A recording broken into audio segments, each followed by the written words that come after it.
Hello and welcome to TWEP, proudly brought to you by Workplace Services Australia, your leading workplace strategy, change management, workplace culture and workplace services partner. My name is Bly Williams. I'm the Director of Strategic Special Projects at WSA and are currently working on a number of workplace projects and bespoke once-in-a-lifetime projects for clients of our sponsor.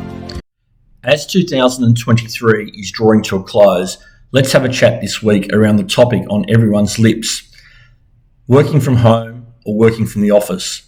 For the record, for the bulk of my professional life, I've worked from home. It is a real art, successfully mainly if you work autonomously or you work in a client-facing role, say sales or small team. And that allows you to do your admin and concentration work instead of using the office. But in saying this, I don't necessarily think that working from home 100% of the time is good for anyone, not just from a professional point of view, but also socially and personally. The office is a place that fosters creativity, collaboration, and hopefully a healthy team culture. Often these three outcomes are just from being in the office. They're a byproduct of just attending that location. However, we also know that different environments bring out the best work in different individuals. As we have discussed in some recent podcasts over the last few weeks, the place to work is a competitive market in itself, and people now have a real choice between the headquarters, home, co-working, cafes, libraries, yachts, or even in transit.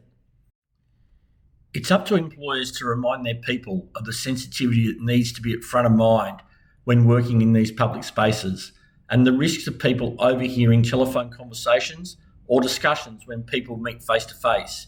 It's even worse when you're on public transport or in the back of an Uber or a taxi and even the bus going across town. I was going across town in Sydney on the bus a few weeks ago to hear a woman on the phone discussing with what appeared to be a workmate about one of their peers and her demise from the firm over a transaction that went pear-shaped and some personal issues that had contributed to her poor work performance. The woman on the phone mentioned the lady by name. The only issue was that this lady, which was the subject of their conversation, was a very close friend of mine for about 20 years. Not cool, tasteful, and even disrespectful. Not just for my friend, but for everyone who knew the landmark asset that was at the centre of the failed transaction. A bit of Googling would allow anyone with any interest, healthy or otherwise, to join the dots, and then for it to become small talk at the bar on Friday night or at the Sunday afternoon barbecue. Mandating return to the office isn't the answer. Some CEOs have tackled the return to the office that way to find the masses have not returned. It's all about the messaging, why it's preferred to work from the office a few days a week, the benefits to the employee, and then the benefits to the organisation. No one likes to work in a dictatorship, but I hate to say it, but getting real results by people returning to the office will mean these days of being in the office need to be agreed by consensus or set by management. This will ensure that the benefit of collaboration and sharing is powered by not just having a few people in on this day or on that day, but people's calendars aligning. Let's not also forget that people often need guardrails to protect themselves from short-sighted decisions.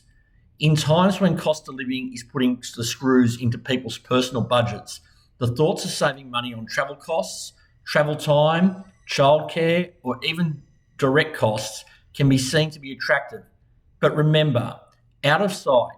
If you're out of sight, you're out of mind.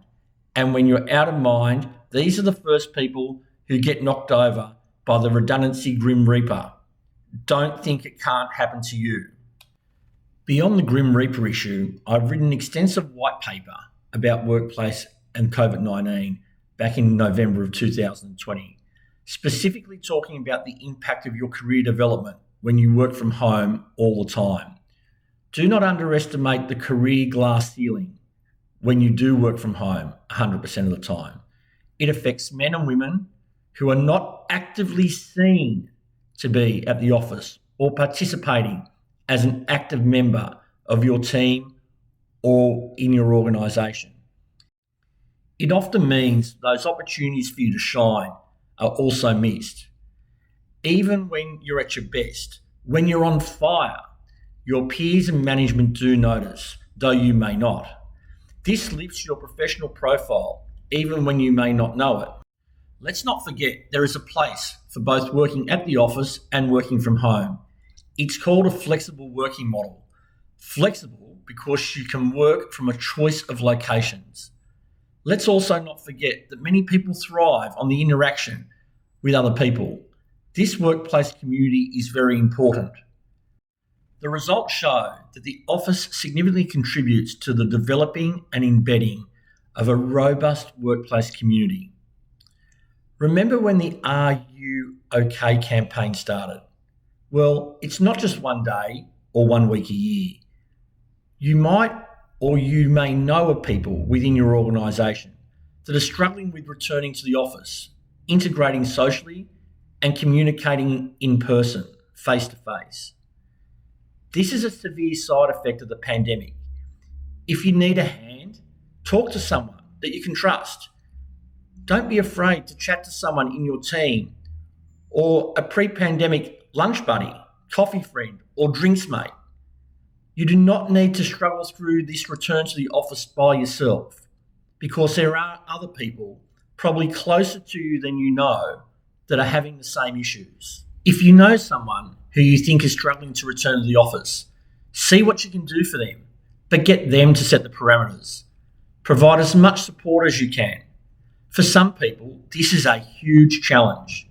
It may not happen overnight, and it can often be a long journey. In one of our own offices, it was an issue, but it was also made us go back and engage with our people on what was right and what was wrong with our workplace design. Remember, the various settings are very important for the concentration work, for collaboration, meetings, and the consideration space. They're all important. The last is the most important. Ensure you give enough time for consideration thinking and an environment for it to happen in. The right flexible model allows people to build that community, the sense of community that has been lost because of the pandemic.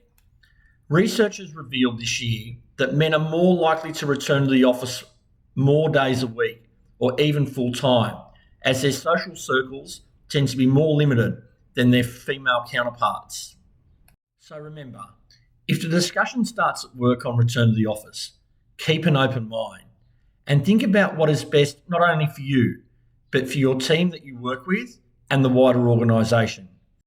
Remember, there is no I in team, but there is a we. And there is also no full-time work from home in the definition of flexible working, but it does include the office as a part of the solution. Senior leadership need to keep at front of mind that the facilities that the office provides, its culture and the community is key. People are expecting far more from their workplace, its buildings and its immediate neighbourhood after the pandemic. It takes us all to contribute to ensuring the doom loop is avoided, not just in the neighbourhood, but also in the workplace. Don't think that management or your people have it any easier than you do. Their responsibilities may be different. They may need to make decisions that impact 10 people or 10,000 people, but they are just a person, just like you and me, with the same concerns, confidences and anxieties at different parts of their day, week, month or year. I hate to say it, but we've only just scraped the surface on this topic. I'm sure there'll be a second episode on this topic. Remember, we only need you for less than 15 minutes every Friday morning. Move over Sunrise, Today and ABC Breakfast. Before we go this week, watch out for our 2023 Workplace White Paper. It will be coming out before Christmas and it's waterproof, sandproof. Your dog will not like the taste of it, but we're hoping that you will enjoy the read over summer. TWEP is proudly brought to you by our original and loyal sponsor, Workplace Services Australia, your experienced workplace strategy, change management, workplace design and workplace culture partner.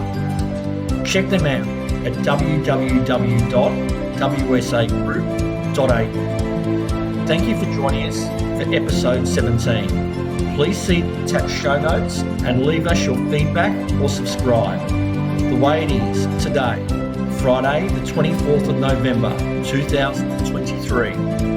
This has been TWEP. I am Bly Williams and thanks for joining us.